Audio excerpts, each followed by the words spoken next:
that I think crimes should be prosecuted for the crime that you've done, and that there's no reason to, throw a terrorist label on something. There's no reason to call it a hate crime. There's no reason to escalate crimes, because then that's actually prosecuting the thought that was in your head when you perpetrated the crime and not the action that you engaged in. And if you want some proof of what I'm describing when I say that, here you've got a buffet enthusiast. And I don't just say that because of his size. I say that because this is him either coming or going from the buffet.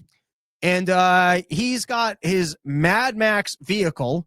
And there's a lot to learn from this guy on his vehicle. Firstly, if you're a heavyset individual, apparently you don't need green energy cars. You can build whatever this is, and it can handle you. All right? 2 is, there's no reason to be waking up heavyset individuals who are on airplanes and getting them extender seatbelts, because as you'll see from when he crashes this into a car at some size, you're good. You're going to stay in place. You don't have to move. And now here you have it. It's a video of this 33-year-old who probably only has a couple months left to live anyways. So how much trouble do we want to give this guy? And they're saying that he saw a Tesla outside of this store, and, he's partaken in the I hate Teslas, I'm going to ram my green energy stupid Mad Max vehicle into that guy's vehicle. And they're saying that he did that because he's taking part in this anti-Tesla movement. As to whether it was that or him just wanting to defend the crab legs and, let other people know this is my territory. This is my buffet day. I'm taking down the Chinese buffet. Everyone better stay in their cars until I'm done with feeding time. It remains unclear. But now you've got this guy, 33 years old, buffet enthusiast, decides to take his Mad Max car and slam it into a Tesla vehicle.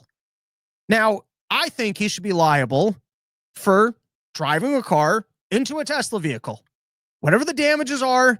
And now if that's considered reckless endangerment because he did it on purpose, I don't know what the punishment is when you purposely decide to ram your car into someone else's car. Interestingly enough, maybe that's a logic flaw of that. Yeah, I guess just the action itself of the damage to the car, as to whether or not I guess if you intentionally did it in trying to just harm there's a difference of intentionally or not intentionally, because if you just back your vehicle into someone's car, we can get back to this Talmudic discussion later. The point I'm trying to make is, do you want to put a terrorist label on this guy's action? Leaves the buffet. He was coming to the buffet too hungry, saw the Tesla vehicle, making an impulsive decision.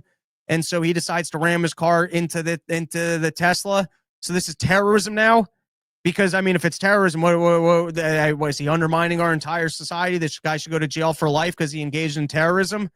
To me, that's the concern of throwing on terrorism labels, is because the guy's action is being a goofball and being a little bit too hungry or too full from the buffet and making a bad decision of being on tape and ramming his car into a Tesla. But now if you want to say that this is terrorism and he's engaging in a movement right here when he partake in this action of undermining the entire fabric of our society, and so this guy needs to be tortured or go to jail for life, I don't know. That starts getting a little bit creepy and unnecessary to me. And I think that's the concern that I state when you start throwing around the terrorism title, as opposed to just prosecuting people for the crimes that they're committing. All right. Someone Meatballs, he would have done more damage sitting on the Tesla than running into one. Not bad. Here, we can actually watch the video.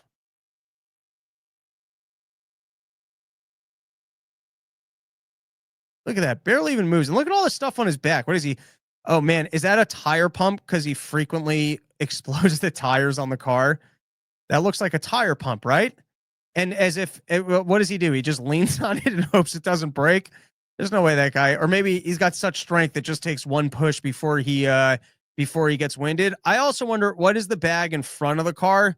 I got a lot of questions about this kid. All right, let's move on. Well, like I said, he's after the crab legs. Crockett Hot Wheels remark on